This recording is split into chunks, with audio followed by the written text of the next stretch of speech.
అర్పణ కథ రచన సుధా విశ్వం. కథాపఠనం మలవరపు సీతారాం కుమార్.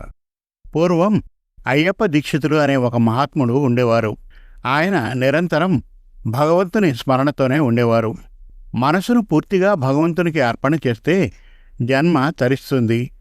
మనం ఎలా ఉన్నా, ఏ పని చేస్తున్నా, చివరికి బాహ్యస్పృహ లేని జ్వరానికి లోనైనా సరే, మానసిక రోగమే వచ్చినా కూడా, ఎటువంటి స్థితిలో ఉన్నప్పుడైనా మనస్సు భగవంతునిపై లగ్నమై ఉండాలి. అటువంటి స్థితికి చేరుకోవడానికి నిరంతరం ప్రయత్నం చేస్తూనే ఉండాలి.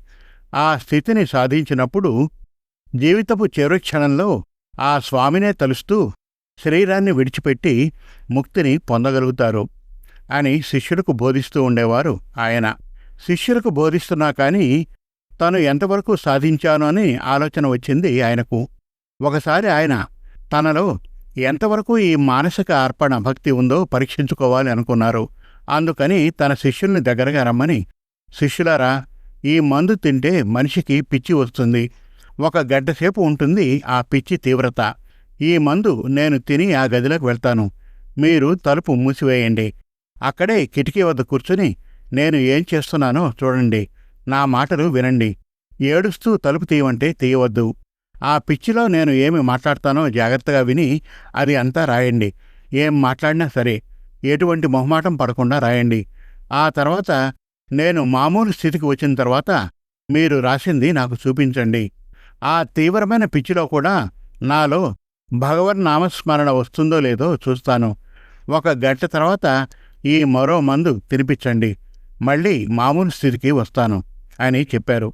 సరేనన్నారు శిష్యులు. ఆయన పిచ్చి కలిగించే మందు తిని గదిలోకి వెళ్లారు.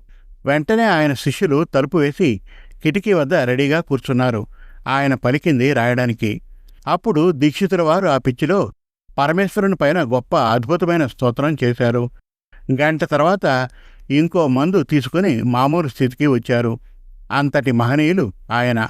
మనస్సు రోజు ఏది గ్రహిస్తుందో, ఏ కష్టం వచ్చినా, సుఖం వచ్చినా చివరి రోజుల్లో దాన్నే స్మరిస్తుంది. అందుకే ఎప్పుడూ జ్ఞానేంద్రియాలతో మంచి పనులు చేస్తూ భగవన్నామస్మరణ చేస్తే మన మనస్సు అదే స్మరించి మనల్ని ఉద్ధరిస్తుంది. అందుకే మన పెద్దలు ఇంట్లో పనులు చేసుకునే ఆడవాళ్లు ఏవో ఒకటి భగవంతుడి నామాలు పలుకుతూ పనులు చేసుకోమని చెప్పారు. నలుగురు మగవాళ్లు కూర్చొని మాట్లాడుతూ ఉంటే ఆ ఈశ్వరుని లీలలు చర్చించుకోమని చెప్పారు. అనవసరమైన మాటలు, గాసిప్స్ హసుకు కొట్టుకుంటూ కూర్చుంటే చివరి గడియల్లో అవే మనసులోకి వస్తాయి. జన్మ వ్యర్థమవుతుంది. ఇది చిన్నప్పుడు మా అమ్మ ద్వారా విన్నాను. మా తాతగారు భాగవత ప్రవచనాలు చేసేటప్పుడు చెప్పేవారట. కృష్ణార్పణమస్తు. ఇట్లు సుధా విశ్వం. సమాప్తం. మరిన్ని చక్కటి కథల కోసం, కవితల కోసం, వెబ్ సిరీస్ కోసం మనతెలుగుకథలు.com విజిట్ చేయండి. Thank you.